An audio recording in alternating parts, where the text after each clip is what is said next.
Hello and welcome back to another Doctor Who video. It's Phoebe from Who's Phoebe, and as you know, I've been doing the countdown to Christmas, the 24 days of Doctor Who, and behind TARDIS number 4 is my review on Tomb of the Cybermen. Now, I've already put my foot down on the rest of the animated episodes that exist. I am not reviewing any more animated episodes because personally I can't sit through them, and also you guys know how I feel about animated episodes. But yeah, so without further ado, let's get on with the video. So, Tomb of the Cybermen. This has got all 4 parts, so there's no animated episodes in this, so that's generally really good. And I really do like this story. Tyros is obviously not where the Cybermen are from, but it's the planet that they adopted, which gets explained a lot later with the 6th Doctor when they meet the Cybermen again.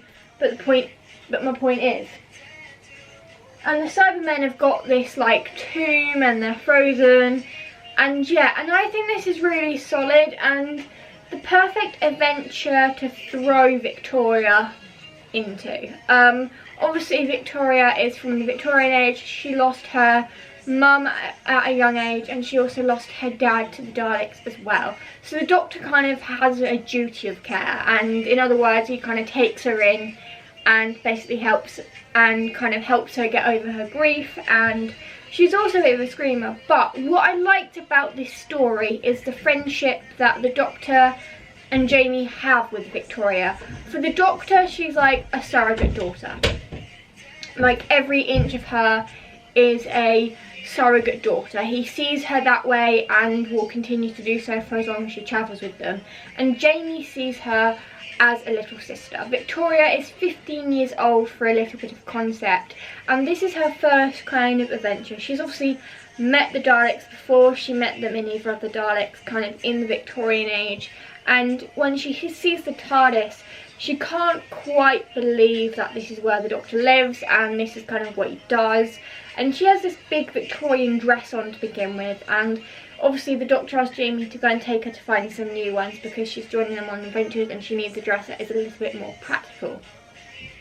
Little bit of concept.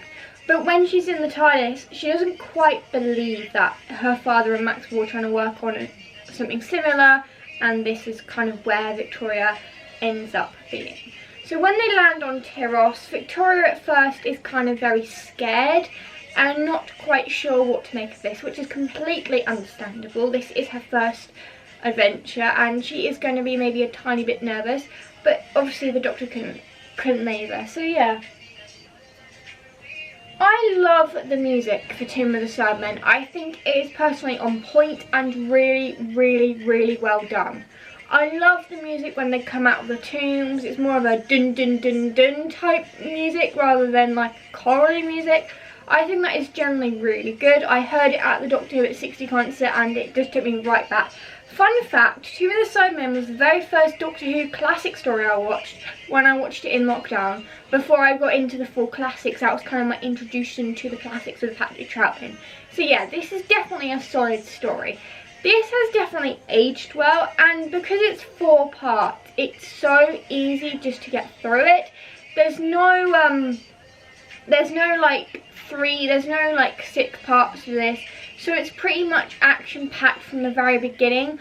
Obviously the Doctor knows what he's doing, and he meets a bunch of archaeologists kind of coming to discover where the Cybermen originally came from, and the Doctor, obviously being a logician, he exactly knows what he's looking for, but he knows something's up. He knows that the Cybermen aren't as dormant as maybe he once thought.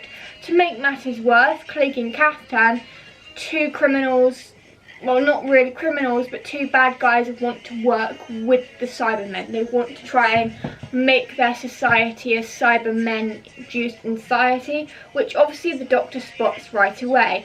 Obviously the second red flag to this is that Kaftan drugs Victoria. She puts like a drug in Victoria's coffee and it makes her sleepy so she can shut the hatch whilst the others are down there, which is obviously really bad news. But obviously the Doctor tells Victoria to watch her, and it probably wasn't the best of ideas, but obviously one of the leader, obviously Perry, tells that if there's any trouble going from the rocket, and that's exactly what Victoria did when she woke up and saw the hatch closed. She immediately informed Captain Hopper, and he came running in and figuring out exactly what's going on and why the hatch is closed. And I think that is such a really good element, not only in this story but in general. Like, it's quite good to have someone doing their own thing. He's obviously as well kind of mending the rocket and telling them they can't take off yet and all of that. So this is generally really, really good stuff. And I found that really intriguing in this particular story, because it was all incredibly well done, and I think incredibly good as well. And the fact that Victoria is aware that the rocket is still available and there's someone in charge, I think it makes the story paced better. The pacing is also very, very good, because you have scenes of, like, when they split up into search groups, you had the Doctor, Perry and Mr. Clegg, and then you had Viner and Kaftan and Victoria, and then you had Jamie and another guy. And I think that worked really well, having them all off in separate groups and them exploring these tombs of the Cybermen. Normally I would say that wouldn't work well, but in this particular story I think it did, having 3 groups go off and explore. I think that generally worked really well as a whole in the story. Also having Victoria on kind of lookout for Miss Kaftan, she could be evil type thing, and the Doctor warning Victoria of this so she can keep an eye on this particular character.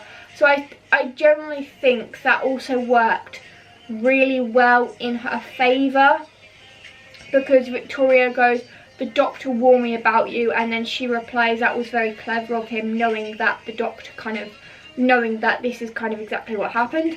I also enjoy, obviously this is like from the Mondas design, obviously the Cybermen have evolved into a brand new design, so I generally think that also incredibly works well as well. Not only in the story but as a whole, I think as the Cybermen kind of allude, this is kind of where it works better. I definitely do like that. That is a great element to have in a story with so much going on.